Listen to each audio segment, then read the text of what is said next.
Donc, jazz. Ce qui est important ici dans le jazz, c'est la ride. Le hi-hat aussi qui fait le 2 et le 4. Si vous voulez aller chercher un bon feeling ici, c'est important. Vous voyez là, mon bras, là, je reste pas stiff comme ça. Là. Je bouge un petit peu, donc ça me donne premièrement un peu de danse dans mon affaire. Puis aussi, cette espèce de mouvement-là, comme ça fait que quand j'ai mon bras par ici, j'ai plus de vélocité sur ma frappe, ça fait que je vais avoir un accent. Donc, mon 1, 2 va être plus doux et le et du 2 ou le et du 4 va être un petit peu plus fort. Donc, là, ça va donner un petit peu plus de swing dans mon affaire.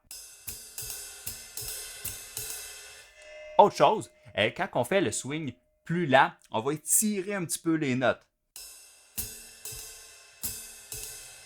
Quand on va le faire plus vite, au contraire, on va les rapprocher, donc ça va devenir quasiment des croches straight. OK? Donc, on peut jouer ici avec notre swing, donc le faire plus étiré quand c'est plus lent ou un peu plus compressé quand c'est plus rapide. Après ça, on essaie toutes les variations, là, que ce soit dans le jazz 1, qui est des variations de caisse claire, qu'on peut aussi faire à la grosse caisse là, une fois qu'on le maîtrise bien, et le jazz 2, qui est des variations de grosse caisse et caisse claire, qu'on peut aussi inverser quand on le maîtrise bien. Ça veut dire tout ce qui était à la caisse claire, on le fait à la grosse caisse, et vice-versa, tout simplement. Si après ça, on en veut plus, on peut pratiquer nos lectures en jazz. Donc, la lecture 2 qui est excellente pour ça. Ce qu'on fait dans le fond, exemple, première ligne de la lecture 2, je fais ma ride jazz, puis je fais ma caisse claire comme qui est écrite sur lecture 2. Donc, 3, 4.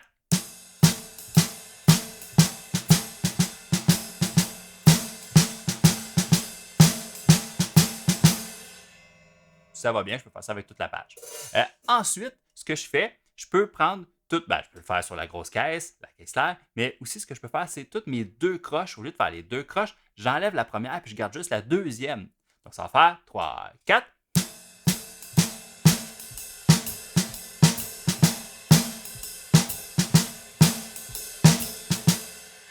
Oh, déjà là, on sonne un petit peu plus jazz.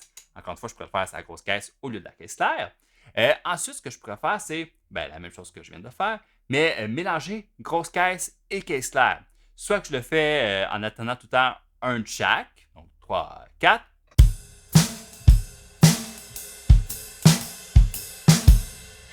Ou bien, je le fais un peu à ma guise, là, random. Je fais ma rythmique, comme j'ai dit, en enlevant la première croche de chaque deux croches. Puis des fois, je le fais sur la caisse claire, des fois, je le fais sur la grosse caisse, comme je le sens. Donc, 3, 4.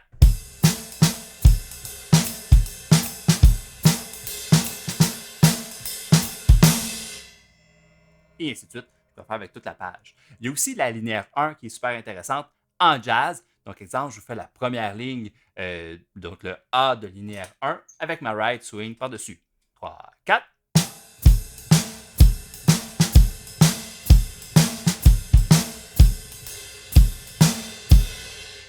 Et après ça, ce que je peux faire, encore une fois, je peux enlever ma première croche de chaque deux croches. Donc, 3, 4.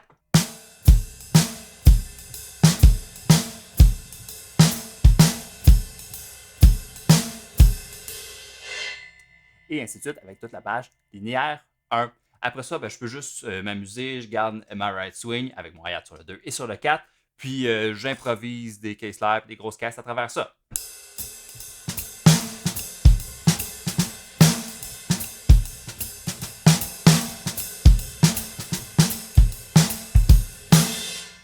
Puis vous voyez, dans le fond, mes dynamiques, ma caisse slide, ma grosse caisse, sont pas tout le temps fortes ou douces. Des fois, j'en fais des plus fortes, des fois, j'en fais des plus douces. Donc, ça donne un peu plus de vie dans mon beat.